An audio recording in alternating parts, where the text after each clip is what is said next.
তো বন্ধুরা এই যে আমরা কপারের যে পার্টটা দেখছি এই কপারের পার্টটা আমরা ব্যাটারির ধনাত্মক প্রান্তের সাথে সংযুক্ত করব, অর্থাৎ এটা অ্যানোড তড়িৎদ্বার হিসেবে ব্যবহার করব। এবং এবং এই যে তোমরা লোহার যে পার্টটা দেখছো এই লোহার পার্টটাকে আমরা ক্যাথোড তড়িৎদ্বার হিসেবে ব্যবহার করব। আর এই লোহার পাতের উপরই এই তামার আমরা প্রলেপ দেব। আমরা দেখতে যাচ্ছি ইলেকট্রোপ্লেটিং। আসো আমরা দেখে নিই কিভাবে ইলেকট্রোপ্লেটিং করতে হয়।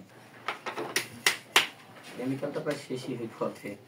প্রিয় শিক্ষার্থী বন্ধুরা, এইবারে আমরা এই যে দেখতে পাচ্ছ তোমরা কপার সালফেট, যেটাকে আমরা আঞ্চলিক ভাষায় বলে থাকি তুতে অথবা ব্যবহারিক ভাষায় বলে থাকি তুতে। এই যে তুতেকে আমরা জানি কপার সালফেটের সাথে 5 অণু পানি যদি যুক্ত হয়ে তুতে পরিণত হয়। এই তুতেকে আমরা এবার কি করব, একটা নির্দিষ্ট পরিমাণ তুতে আমরা বিকারের মধ্যে নিব।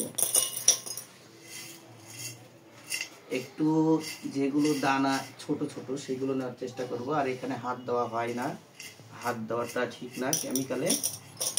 যতদূর সম্ভব আমরা তুতে নিলাম। তুতে নেওয়ার পরে বা কপার সালফেট বা তুতে আমরা নিলাম। তুতের আরেকটা নাম আছে যেটাকে বলা হয় ব্লু ভিট্রিয়ল।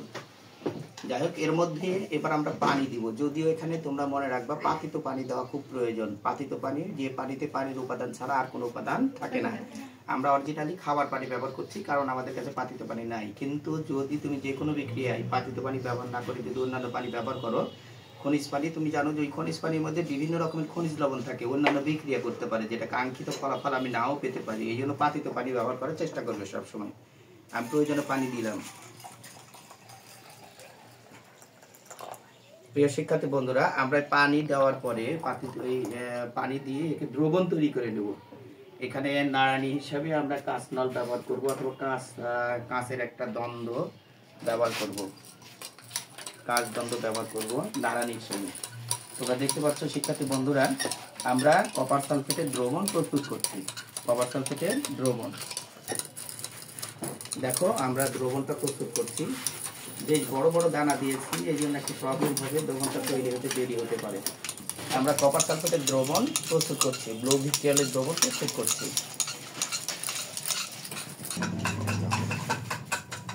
দেখা যাচ্ছে দ্রবণ প্রস্তুত কমপ্লিট। আমরা এবার কাজ করব কি, এই দ্রবণের মধ্যে আমরা এই যে কপার সালফেট বা এই যে তামা, এই তামার পাতটাকে ইউজ করব।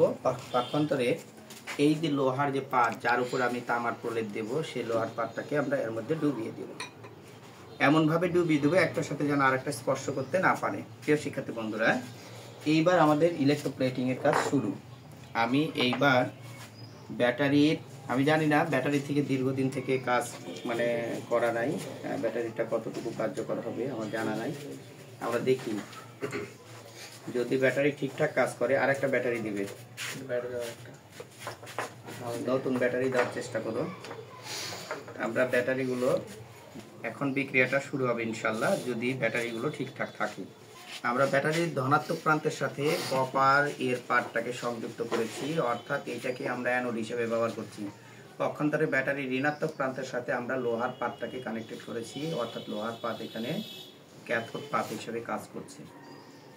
এখন যদি ব্যাটারি সক্রিয় হয় তাহলে অবশ্যই আমরা ইলেকট্রোপ্লেটিং আস্তে আস্তে দেখতে পাবো। ইলেকট্রোপ্লেটিং অলরেডি চলছে। যদি ব্যাটারিটা সক্রিয় হয় তাহলে ইলেকট্রোপ্লেটিং অলরেডি চলছে।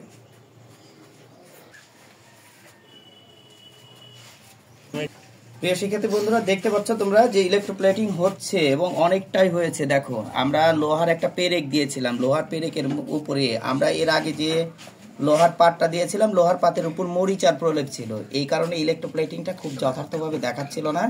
পরে সেটা চেঞ্জ করে আমরা একটা লোহার পেরেক দিয়েছি। লোহার পেরেকের উপর দেখো চমৎকারভাবে ইলেকট্রোপ্লেটিং হয়েছে। আমরা দীর্ঘ সময় ধরে ইলেকট্রোপ্লেটিংটা আরো দেখবো, দীর্ঘ সময় ধরে দেখবো হচ্ছে কিনা, আরো ভালোভাবে ইলেকট্রোপ্লেটিং করার চেষ্টা করব। এভাবে আসলে একটা ধাতুর উপর অন্য একটা ধাতুর প্রলেপিং করা হয়, আর এই প্রসেসকে বলা হয় ইলেকট্রোপ্লেটিং।